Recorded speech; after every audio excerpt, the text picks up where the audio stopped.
penasaran ini ya, heran belum pakai tapi udah atau Jam mungkin batangnya ya, masih dibongkar. gue belum pernah bongkar ini sebenarnya. Iya, saya juga lama. Tapi ini di belakang ini. Ini di sini ya, baterainya juga kayaknya beda deh. Ya, baterai kecil itu. Oh bisa, alhamdulillah teman-teman. Mati lagi. Wow. Ya bisa, halo. Wah. Bisa bro. Fokus gitu. Fokus ke mana terus tujuannya Mana yang belakang kali ya? Ya kita kelihatan ya. Namanya apa? Maksudnya fokus ke mana boy center gitu. Oh. Yang lihat. Yang Ada lagi. belakang. Oh. Sensitifnya. Pengaruh sama energi-energi gaib kah?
Jujur aja, kalau ada yang bilang menyan itu makanan kuntilanak, gue tidak sepakat, ya, karena gue belum pernah dapat ilmunya tentang makanan kalian.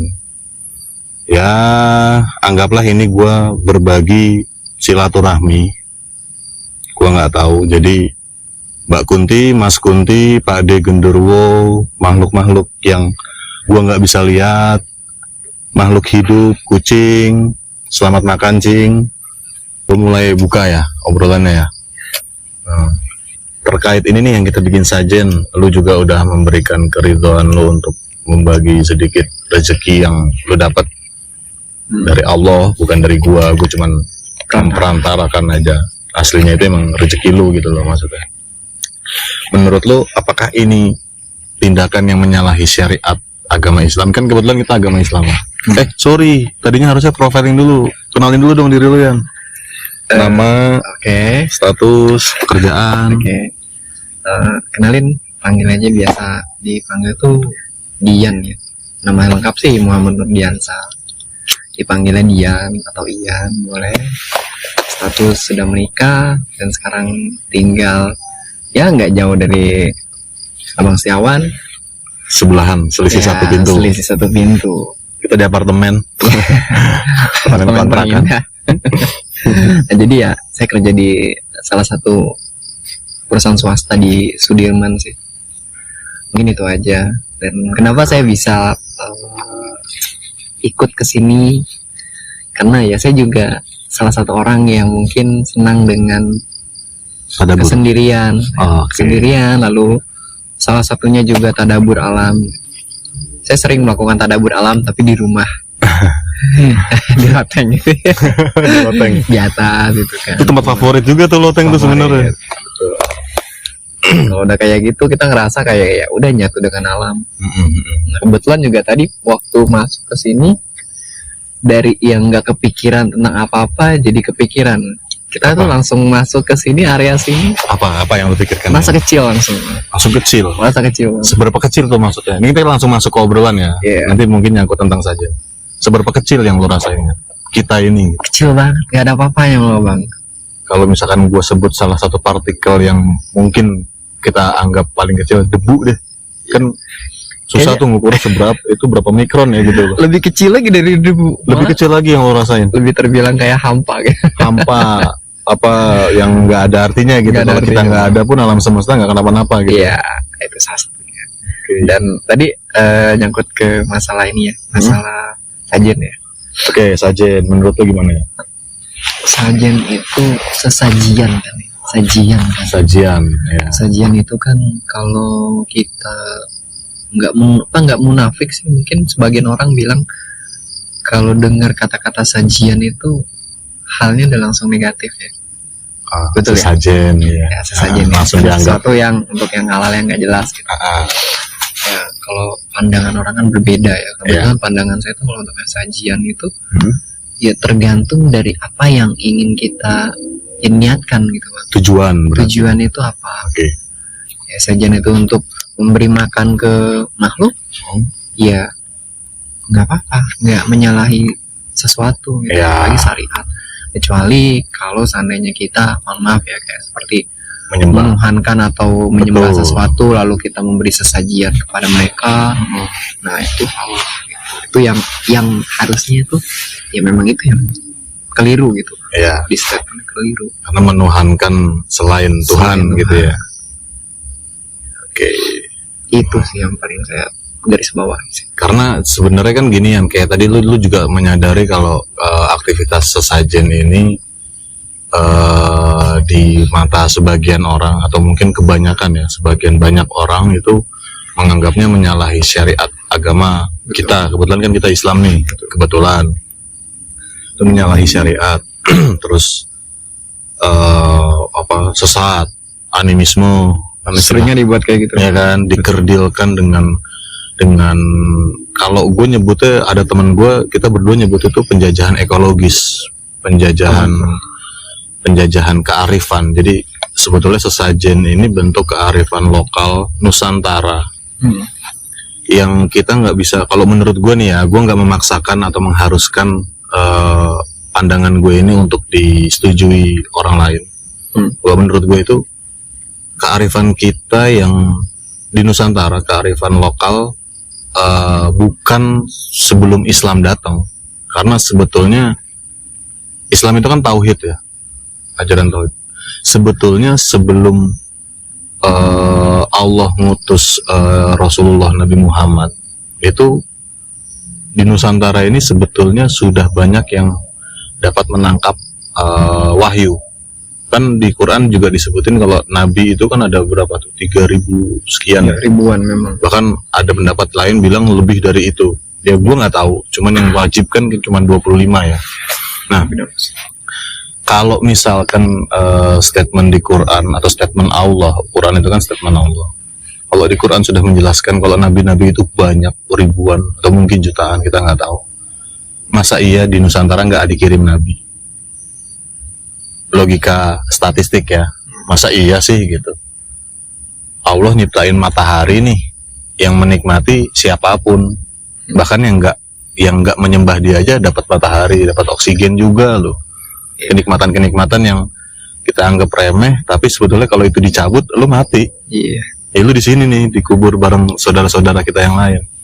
Nah, kembali lagi sajen, kalau misalkan menuhankan, sebetulnya filosofi dari kearifan Nusantara bukan menuhankan, tapi berbagi kasih.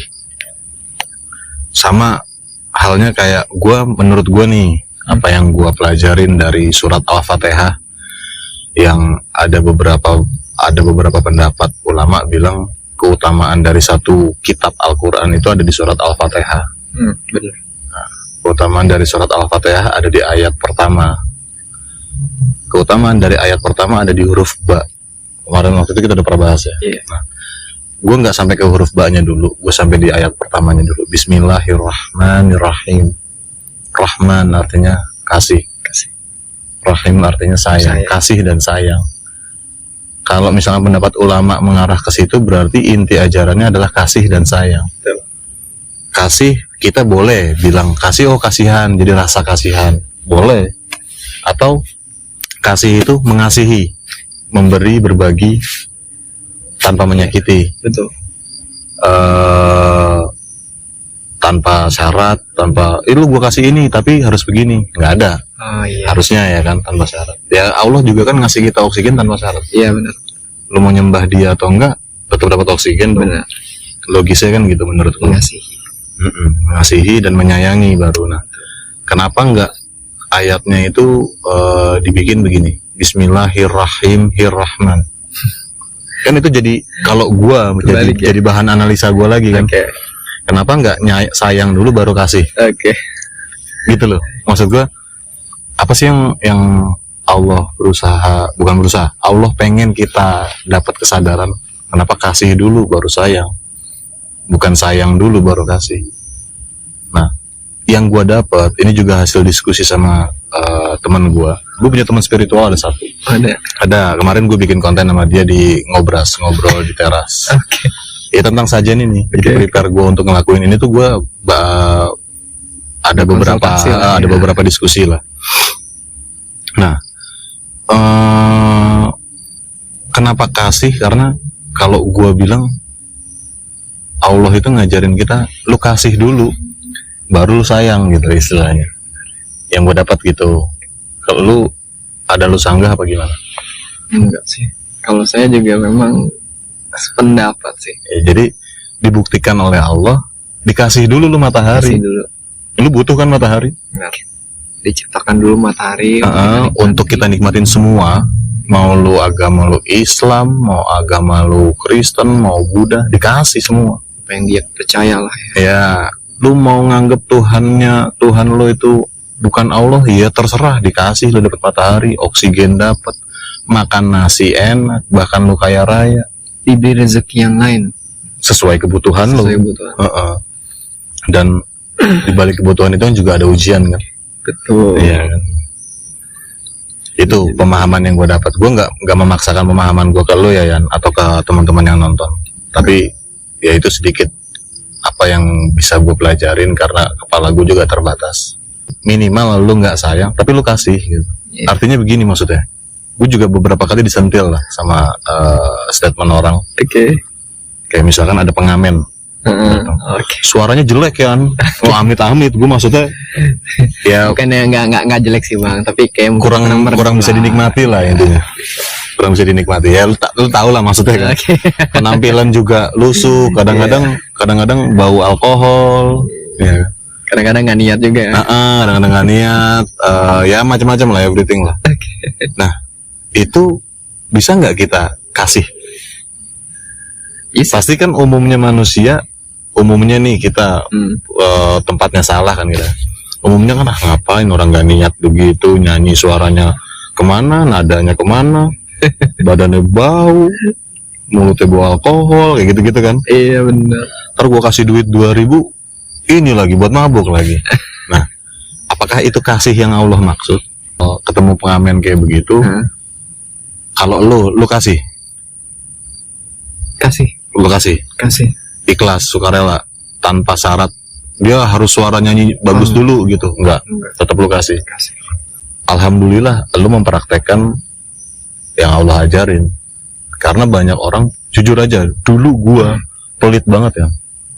Nah ini mungkin bentuk penebusan rasa bersalah gua, karena dulu gua pelit.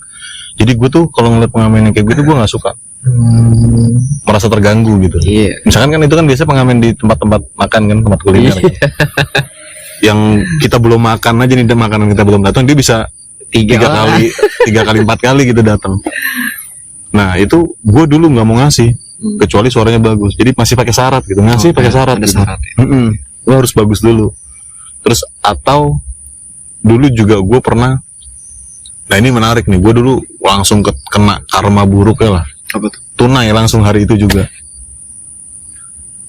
Jadi ada satu, jadi gue mau ke arah, gue sebut lah ya, arah Senen, atrium pasar Senen lah. Gue mau nyari barang-barang second, kan dulu kita tren lah nyari barang-barang second kan, baju-baju thrifting second. Lah. Thrifting. Nah, gue mampir lah ke ATM karena gue nggak megang cash. Gue mampir ke ATM di salah satu minimarket, Indomart gue sebut. Gue ngambil ATM dan biasanya kan banyak tukang parkir tuh. Iya kan. Nah, dulu nih, gue berpendapat gini, enak banget ya tukang parkir ya. Cuman modal niup, cuma modal udara yang ada di mulut. Dapat 2.000 satu motor. Betul. Kalau kita berhitung berapa motor yang parkir di situ setiap harinya, dia dapat berapa ya gitu. Tapi gue nggak berhitung dia ada berapa orang. Dan gue nggak berhitung dia di rumah itu ngidupin berapa orang, istri, anak, misalkan anaknya ada 3, berarti kan 4 sama istri kan, 5 sama dia. Gue nggak berhitung ke situ, gue cuma berhitung jumlah motor dan berapa duit yang dia terima setiap hari. Keegoisan kita waktu itu. Ego banget, wah pelit lah gue pokoknya. Dan gue sangat menyesali. Gue minta maaf kekeliruan gue waktu itu. Dan lo tahu yang tadi gue maksud karma buruk yang gue terima? Apa tuh? Sampai di, kalau lo tahu kali yang kalau dari perempatan TPU Karet Bifak ke arah Manggarai itu, yang Wisma BNI itu, kan ada kali apa tuh sebelah kiri, kali Manggarai ya? Iya, kita sebutlah kali Manggarai. Ya anggaplah kali Manggarai.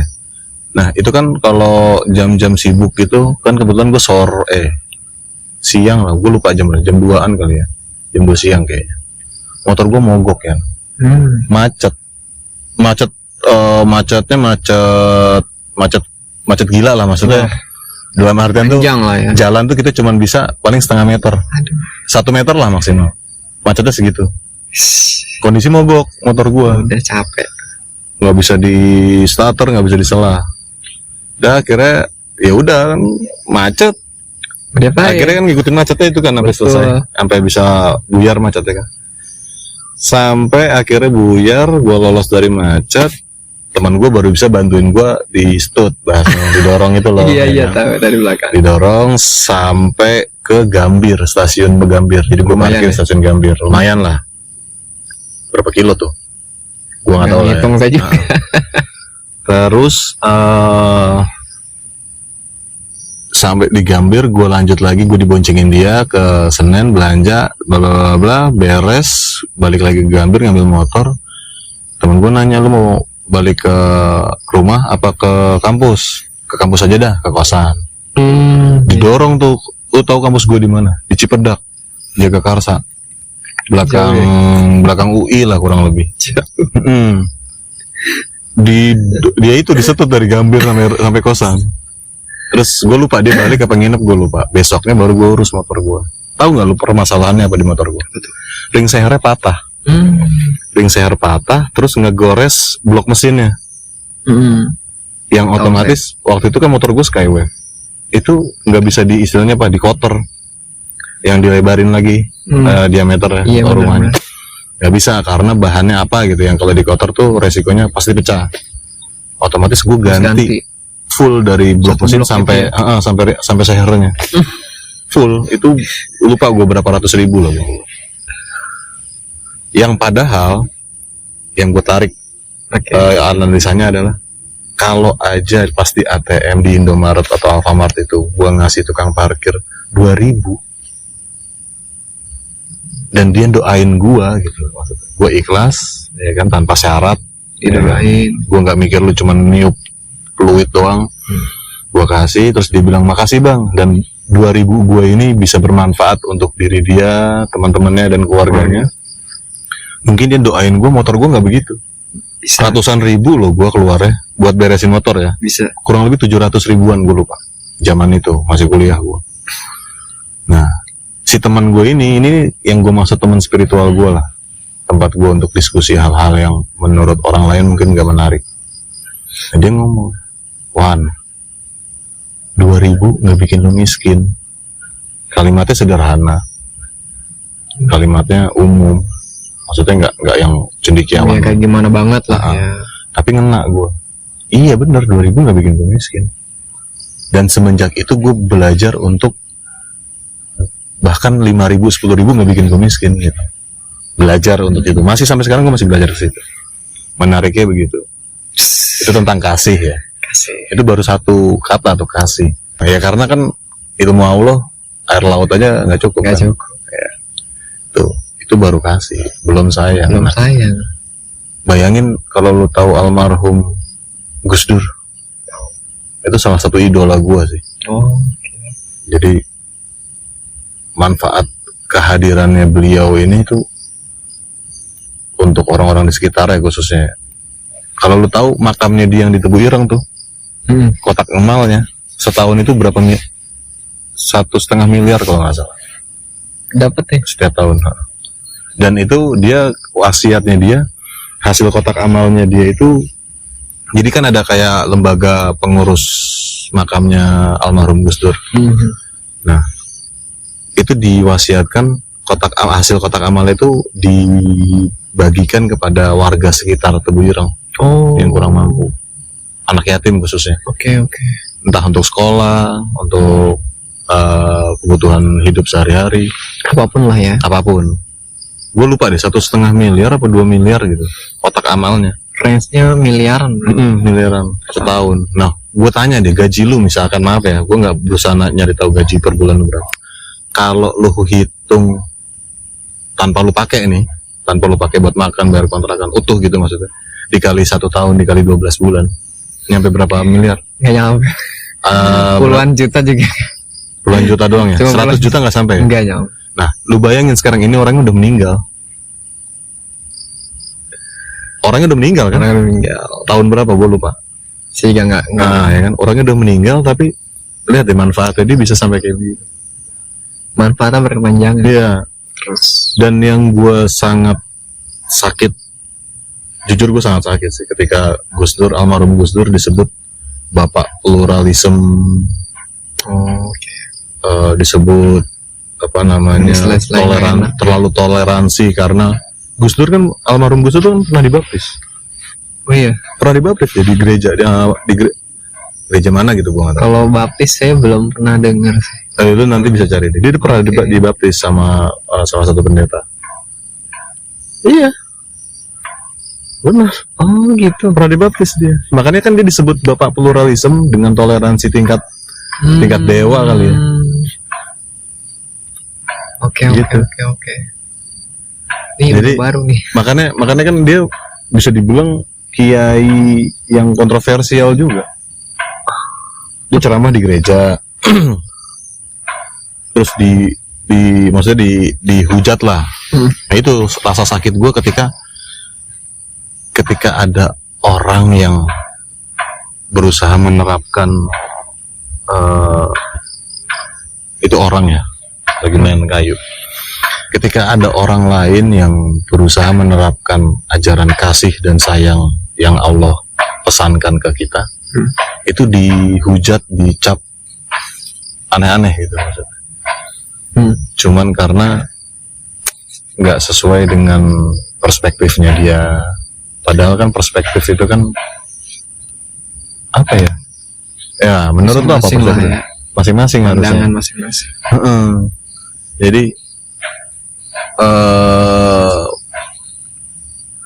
apa ya, menurut gimana, gue juga nggak bisa jelasin. Cuman rasanya ketika ada orang atau ada media nyebut atau nulis almarhum Gus Dur bapak pluralisme, toleransi tingkat tinggi terhadap semua kepercayaan, Kurang pas. Gue nggak bisa mendeskripsikan, cuman yang jelas gue bukan agak sedikit, malah sangat sakit hati. Iya. Karena orang itu sebegitu baiknya tapi masih digituin. Dan kata-kata menarik yang pernah Gus Dur, yang sering bahkan mungkin ini tagline-nya dia kali ya, gitu aja kok repot gitu. Iya kan? Iya benar. Ini sadar nggak lu kalimat itu? Sadar. Maksudnya, Gitu aja kok gitu aja kok repot gitu aja kok dipersulit gitu. Bener ya. Habib Jafar tuh pernah ceramah yang dia ngasih cerita, Rasulullah pernah ngasih pesan kalau kita mau cari majelis taklim, pengajian, itu kuncinya ada 3 katanya. Banyak lah di short video YouTube juga banyak kok dia cerita tentang itu. Dan gue dengernya enak gitu maksudnya. 3 kunci itu tuh enak banget. Pertama tuh kan, mungkin gue spill ulang ya. Yang pertama tuh, kunci pertama yang membahagiakan, yang memberikan kebahagiaan. Jadi misalnya ada si Ustadz ini nih, ketika kita ngaji ke tempat dia tuh, kita nggak ditakut-takutin, nggak dinerakan-nerakain gitu loh maksudnya. Dibahagiain, pulang itu lu bahagia, senyum, semeringah gitu, tenang, damai, penuh kasih, penuh sayang gitu. Pulang ketemu istri, cium, ya kan, ya kasih sayang sama istri kan wajib kan, ibadah. Wajib. Tuh yang membahagiakan, bukan yang menerakan-nerakakan atau menakut-nakuti. Itu kunci pertama. Kunci kedua, Habib Jafar jelasin, yasir walatu asir, kata Habib Jafar. Ini pesan Nabi Muhammad. Ya. Yasir walatu asir, yang memudahkan, yang meringankan, bukan yang mempersulit. Nah, menurut gua almarhum Gus Dur ini meringankan, nggak menyulitkan.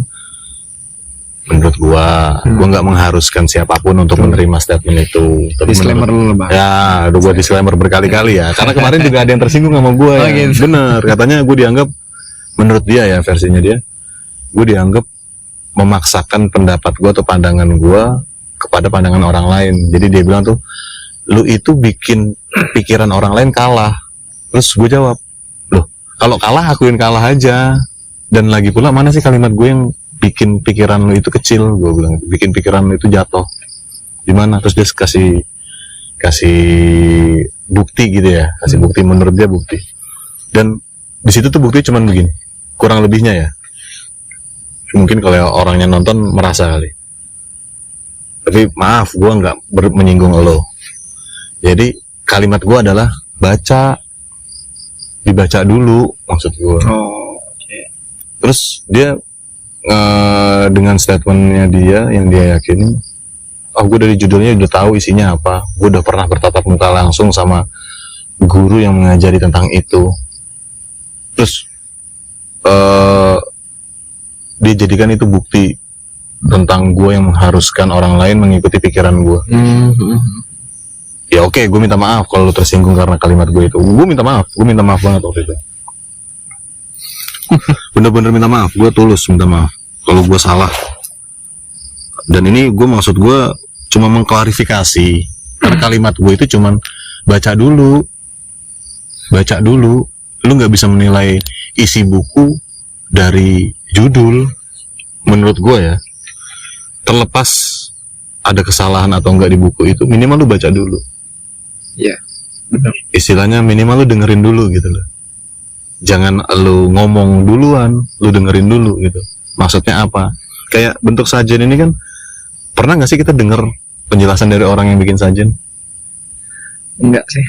Ya kan? Dia nggak pernah berjelas, nggak pernah di spill Iya. apa.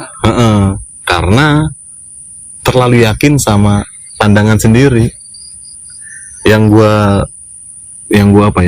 sesali itu kenapa sih kita? Kenapa gue sesalin? Karena gue dulu begitu ya. Dulu gue gampang banget membid'ah kan. Oke. Jujur, sangat gampang gue membid'ah. Ternyata setelah gue cari tahu, dan beruntungnya gue mencari tahu orangnya, ternyata bid'ah itu ada yang baik juga, nggak melulu jelek. Menurut gue nih, lagi-lagi disclaimer lagi ya, gue nggak mengharuskan kalian yang denger itu setuju dengan pendapat gue, enggak. Bid'ah yang baik. Nah, kalau boleh di spill sedikit aja nih contoh daripada bid'ah yang baik. Bid'ah yang baik, lu naik haji, naik pesawat kan bid'ah. Rasulullah naik haji nggak naik pesawat, bos. Oke. Naik onta. Oke, untuk yang ke situ udah Oke. satu tuh. Nah, apalagi deh? Mana lah. Apalagi ya kira-kira? Mikrofon, Handphone, apalagi baju lu aja tuh hasil bid'ah kan? Iya. Hasil yang dulunya tidak ada jadi ada, diadakan. Kita aslinya kita ada apa enggak ya? Kita nggak ada sih bang. Aslinya menurut lo ya? Aslinya ada, tapi sejatinya kan Aslinya ada menurut lo ya? iya. Oke. Gak apa-apa, ini kita Nggak apa-apa, sharing-sharing nggak apa-apa. aja kan. Pandangan kan, Karena pandangan. pandangan itu orang Boleh, berbeda-beda macam-macam. tuh indah. Iya betul, setuju gue. Jangan terus jadi baper ya. Enggak. Nah menurut lo gimana? Kita ada apa enggak? Secara real kita ada, Ada. bisa dipegang, bisa disentuh, Oke. rasa. Tapi secara yang pandangan satu sisi terdalam dari diri kita tuh bukan apa sih ya, apa sih, udah pasti kita tuh nggak ada bang kalau dibandingkan. Aslinya nggak ada ya. Iya, Asli sebenarnya kita tuh nggak ada. makanya Kita diadakan untuk membuktikan kalau yang bikin kita ada itu ada. Dialah yang paling ada, Allah maksudnya. Kan begitu. Bid'ah kan berarti kita. Aslinya kan kita nggak ada. Sebelum Allah bilang kun fayakun, kita nggak ada. Nggak Alam ada. semesta ini nggak ada. Matahari itu cahaya. Yang pertama kali diciptakan kan cahaya katanya. Menurut ulama ya. maka berproses lah, Maka berproseslah, berlangsung. berlangsung lagi. Bukan titik. langsung jadi udah titik berhenti gitu. Enggak, proses jadi penciptaan makan jadilah enggak karena proses. iya makanya buktinya kan berproses. Istri lu lagi hamil. Nah, ini ada satu kebahagiaan dari Mas Dian nih. Istrinya lagi mengandung 4 bulan ya. Kurang lebih ya. Semoga sehat anak dan ibunya. Nah itu kita tuh juga hasil bid'ah. Dulu gue sampai temen gue ini bilang gue ekstremis loh ya. Gue mudah membid'ah-bid'ahkan. Terus ya itu akhirnya gue nyari tahu belajar baca. Kebetulan gue senang hobi baca juga kan. Itu ketemunya ya nggak semua bid'ah itu jelek. Ada yang bermanfaat. Jadi Baik. tergantung ibadah itu kan ada macam-macam. Ada muamalah, Benar. ya kan, ada muamalah. Panjang tuh kalau bahas itu. Panjang. Ya. Ibadah muamalah itu kan gue lupa ya, mungkin kebalik, tapi jadi antara ada ibadah yang memang diwajibkan, contoh sholat, puasa itu kan wajib. Ada ibadah yang tidak wajib tapi hablum minanas. Contohnya apa? Berbagi kan hablum minanas. Iya. Dan gue kalau boleh gue perlebar sedikit, bahkan bukan cuman hablum minanas kali ya, hablum minal jin, hablum minal apa, binatang itu apa, Makhluk lah ya. iya kan, Yang garis besarnya makhluk lah. harusnya kan begitu ya, tanpa syarat. Siapapun gue akan baik sama siapapun, itu kan. Yang bikin kita jadi makin bobrok kan teknologi sebenarnya. Semakin canggih teknologi, maka moral kita semakin jatuh. Biasanya kan gitu ya. Kalau lu dengar cerita-cerita apa namanya, peradaban sebelumnya yang diceritakan di Al-Qur'an ya. Iya. Nah, Al-Qur'an kan gue meyakini Al-Qur'an itu ada buku sejarah. Menurut gue, balik lagi nih disclaimer nih, jangan ada yang tersinggung. Menurut saya nggak bilang pandangan saya benar. Menurut saya Al-Quran itu buku sejarah yang memberitakan sejarah-sejarah masa lampau agar kita ngambil pelajaran dari sejarah itu. Nah, banyak diceritakan kan sejarah-sejarah kaum-kaum yang perkasa yang bisa bikin istana di tebing itu kan. Kaum apa tuh? Ya kan? Ada lah maksudnya. Ada yang bikin tebing, ada rumah segala macam dipahat lah. Dia punya teknologi. Di zaman itu dia punya teknologi untuk bikin hal seperti itu. Yang kita aja sekarang nih yang katanya teknologinya modern, nggak sanggup bikin kayak begitu. Nggak bisa. Iya kan, gitu loh. Itu bisa dihancurin dengan sekejap. Nah, apakah kita akan jadi kaum yang dihancurkan juga?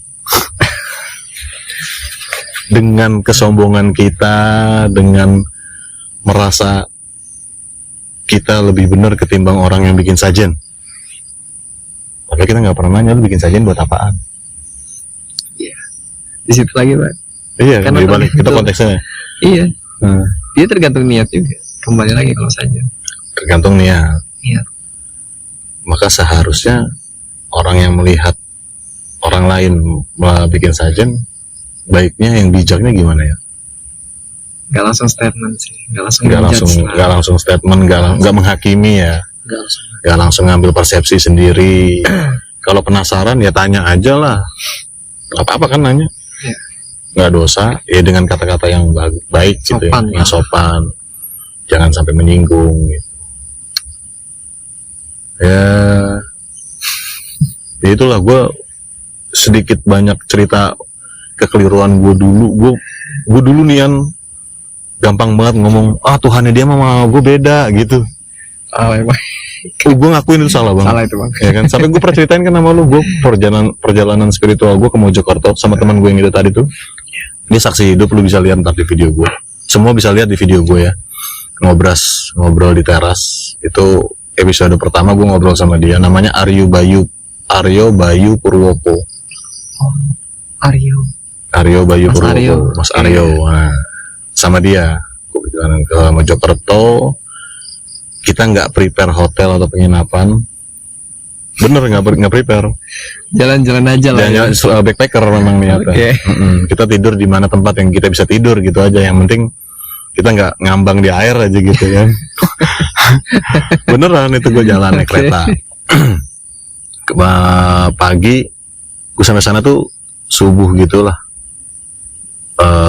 Masih sepi di stasiun, nggak ada kendaraan. Akhirnya gue tidur dulu sampai agak terang, baru gue jalan nih, mulai perjalanan gue sama dia. Karena gue berdua sama-sama senang sejarah, jadi di situ kita wisatanya tentang Majapahit. Kerajaan Majapahit. Ya, candi-candi di sekitar situ yang kita bisa datengin tuh nggak semuanya, cuma beberapa. 6 apa 7 kalau nggak salah. Udah sekian banyak candi ya. Dari sekian banyak candi itu nggak sanggup lah kita, karena jalan kaki gue ya. Terlalu jarak sih. Capek banget itu. Terus sampai di siang harinya itu antara jam 11 atau jam 1 kali ya. Itu akhirnya gue nyari rental motor. Dan Ada ya. sebenarnya nggak ada. Dapatnya itu sama si staff museumnya. Museum Majapahit namanya. Oke. Panjang sampai akhirnya sore gue nyorein di ada satu telaga gitu, bukan telaga ya telaga lah, kolam. Namanya Kolam Segaran. Lu bisa cek tuh, Kolam Segaran Majapahit. Gue nyorein di situ, duduk di pinggiran danaunya gitu kan, danau dia kan. Gue makan ngebakso lah. Gue ngebakso, terus ngobrol lah kita nih. Kita belum cari penginapan nih bro, gitu gue ngomong begitu, kita belum nyari penginapan nih. Iya nih, kata dia begitu kan. Lo kan bawa tenda, nggak bawa gue bilang begitu. Gue nggak bawa. Terus kita tidur di mana, kata dia. Lah gimana, yaudah kita cari masjid aja lah, numpang tidur di masjid. Cuman kan persepsi gue, ya gue nggak menjatuhkan masjid manapun, cuman sering gue baca di beberapa masjid itu dilarang tidur di masjid gitu kan. Wah, misalkan kita tidur di masjid, kita diusir, diomelin gitu, maksudnya masjid bukan tempat untuk tidur gitu kan. Ini pada waktu itu ya. Pada waktu itu. Dan gue tak balik lagi, gue disclaimer gue tanpa gue menjatuhkan masjid manapun. Akhirnya kita memutuskan untuk browsing, cari info. Gue lupa waktu itu kita dapat info hotel atau enggak, gue lupa. Cuman akhirnya kita lanjutin perjalanan jalan kaki ini lagi-lagi nih. Jaraknya gue agak lupa, cuman jaraknya lumayan jauh. Jadi yang menarik itu pada saat kita browsing, kita nemu ada wihara Buddha tidur. Itu sebenarnya kita dapetnya itu lagi browsing sebenarnya. Browsing hotel. Jadi secara iseng lah ya. Iseng browsing hotel. Awalnya sebenarnya nggak tempat tidur. Sampai wah, tinggal dikit lagi dupa kita. Dikit lagi kita persingkat ya. Sampai kita datang ke sana, ketemu, main-main sebentar di depan wiharanya itu banyak orang jualan. Gue jajan lah tuh. Apa pentol. Kalau di sana namanya pentol. Kalau di sini bakso-baksoan lah. Bakso-baksoan. Gue sampai nambah berapa kali gitu, apa ya? Entah karena lapar atau enak lah. Keduanya. Nah, sampai kita masuk, terus izin lah sama, jadi ada penganut Buddha yang lagi bersih-bersih gitu, ngapu apa ngepel gitu, izin mau numpang tidur di selasarannya. Istirahat di depan. Selasaran teras lah. Numpang di terasnya aja pak, numpang tidur ntar malam gitu loh maksudnya. Terus kata si orang itu, si bapak itu, menurut gue baik banget sih. Dia bilang, oh mau menginap di sini, udah jangan di teras, dingin, kata dia begitu. Di dalam aja mas, kata dia. Kenapa? Kunang-kunang. Oh kunang-kunang. Jangan di sini mas, di dalam aja. Kita ada kamar kok. Wah pak, saya ngerepotin pak, nggak enak pak. Saya udah di sini aja di teras, di luar. Enggak, jangan, kasihan. Dingin mas di sini. Malah ditawarin ya. Diajak lah gue, diantar nih. Dia ninggalin kerjaannya dulu, diajak gue dalam. Dikasih nih kamarnya. Dikasih lihat gitu, maksudnya kamarnya gini, seadanya. Tahu nggak lu seadanya gimana? Kelas hotel bos. Seadanya yang tidak seadanya. Kelas AC, kasurnya bukan kasur kapuk, maaf nih, gue nggak ngerendahin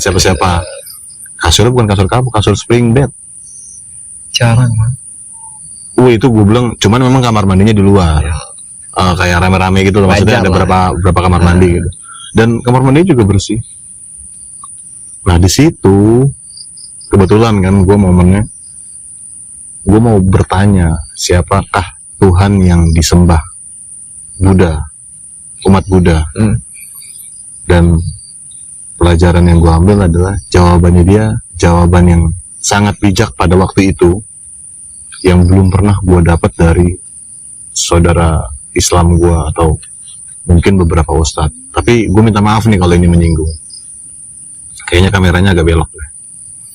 Nah, jawabannya dia, siapa lagi mas Tuhan yang berhak disembah, yang wajib disembah? Cuman dia. Dia cuma bilang cuma dia. Cuma dia. Siapa dia? Ya dia. Ya kalau di emas kepercayaan Islam disebut Allah dengan Asmaul Husnanya. Kalau di kami Buddha Sang Hyang Widi, Widi itu satu maksudnya, paling sempurna gitu maksudnya. Ya pokoknya itulah gitu. Cuma dia gitu. Cuma dia. Oh jadi bukan Buddha yang disembah. Oh bukan mas, Buddha itu Siddhartha Gautama, ini guru kami katanya. Guru kami yang kita kasih gelar yang tercerahkan. Jadi Buddha itu artinya yang tercerahkan, yang mendapatkan wangsit tentang ketauhidan gitu. Jadi si patung itu yang sering dikatakan Buddha itu bukan, itu nggak disembah, bukan. Dia ngomong sendiri ini. Ini berarti kan semacam apa ya? Kisah perjalanan masa lalu ya, yang diinformasikan sama mereka. Oke, bisa. Cuman kalau gue lebih ngambil ininya, gue nggak bilang ke kalian. Gue termakan stigma. Gue termakan stigma yang mendiskreditkan kepercayaan minor ya Buddha ya di Indonesia ya. Percaya minor tentang Tuhan. Memang kita nggak punya kekuatan untuk mikirin tentang zat Tuhan, iya kan? Nggak sanggup lah kita. Otak kita nggak sanggup mikirin itu. Belum nyampe. Tapi apa ya? Ya kalau kita salah menafsirkan tentang ketuhanan, maksud gua, kalau kita pakai pendapat Tuhannya mereka yang non muslim itu beda sama kita yang orang Islam, Tuhannya beda. Terkadang itu jadi stigma yang dampaknya panjang. Bukan cuman panjang ya, tapi mungkin jadi seolah-olah mengakui kalau Tuhan itu lebih dari satu. Menurut gua, ya kan, menurut gua mungkin bisa dicerna lagi lah. Ya silakan. Tapi kalaupun gua dianggap salah, apalagi gua bikin sajian begini, tidak apa-apa. Sesat-sesatkanlah saya, karena memang saya sebenarnya hanya pemuda tersesat. Pemuda tersesat ya. Pemuda tersesat. Apa kita masih tersesat semua? Tergantung. Kita domba kan domba tersesat. Itu istilah mana itu? Iya gitu. Ya kayak di sini nih, ada yang ngatain gua gila, ada yang lu aneh-aneh aja. Ada tempat yang lebih nyaman buat makan, buat kulineran, lu malah milihnya di pemakaman. Buat gua ya nggak apa-apa, gua aneh. Oke. Gua proses gue belajar kali ya. Oke, bisa. Iya, maksudnya apakah gue berhak dengan statement gue itu? Ya, apa? Nggak apa-apa deh. Menurut lo nggak apa-apa ya? Ya, sebenarnya. tapi nggak apa-apa lah. Nggak apa-apa ya. Gue berharapnya sih ada yang kelabatan di belakang ya, gue. Di belakang kita lah ya, bukan di depan lah. Buat jadi bonus maksudnya. Jadi mungkin maksudnya si makhluk tersebut itu mau membantu channel gue ini sekitar 88 supaya bisa jadi trending. Oke. Subscriber gue bisa 1000 pertama. Amin, naik lah ya. Amin. Bisa menghasilkan. Minimal buat gue sendiri bermanfaat dan anak istri gue ya. Dan mudah-mudahan untuk orang lain juga bermanfaat. Di sekitar juga mudah-mudahan. Ya sesuai nama channel. Iya. Jadi gue disclaimer nih teman-teman. Konten gue sebenarnya bukan konten horor. Bukan. Tapi ini cuma gue kemas dari sisi tempatnya aja. Sebenarnya gue kontennya tuh kuliner. Dan kulinernya gue perluas, nggak gue persempit hanya dalam hal makanan atau minuman, tapi kuliner kehidupan. Jadi rasa, kuliner itu kan tentang rasa ya. Rasa. Setuju nggak lu kira-kira? Setuju. Setuju ya. Nah rasa itu kan ada banyak kan. Bener. Rasa apakah cuma di lidah? Enggak juga. Orang tersinggung aja yang ngerasain bukan lidah gitu. Iya, kan? hati. Berarti hati itu juga ada rasa. Ada rasa. Kita kebetulan pakai kopi Liong. Jadi kalau yang nggak ada yang belum tahu kopi Liong, salah satu kopi lama. Ya. Gue pakai kopi Liong. Khas Bogor ya, Mas. Gue nggak tahu sih khas mana. Cuman kebanyakan Bogor. Bogor. Kalau gue pakai kopi yang gulanya terpisah, saat gue nakerin sendoknya 1 sendok makan full, menurut gue cukup. Oke, menurut orang belum. Menurut lu kan belum tentu. Karena ya itu persepsinya beda. Makanya gue bilang pikiran itu juga bisa merasa. Bener. Merasakan Kurang manis ya. Ya kan gitu kan, ada yang Bener. suka. Gue sebenarnya cenderung orang yang nggak suka manis. Gue gampang batuk kalau manis. Oke. Gue penikmat asin. Oh, asin. Makanya kalau gue masakin lu kan, gue juga punya kuliner ya, lu tahu. Ya. Lu oke. juga beberapa kali pernah jajan Salad gitu. lah. Salad. Kalau misalkan gue bikin makanan yang bener-bener bumbunya itu gue buat dari awal, itu lu bakal keasinan. Misalkan kalau lu nggak suka asin ya, karena beberapa orang sering bilang keasinan bang, keasinan mas. Oke. Sering gue di komen begitu. Karena gue orang seneng masak, tapi lidah gue bukan lidah umum. Biasanya kalau orang-orang kuliner tuh lidahnya umum. Pasti, Bang. Jadi maksudnya lidahnya tuh orang banyak gitu. Betul. Seleranya banyak gitu. Sedangkan gue seleranya diri gue sendiri. Asinnya gue gitu.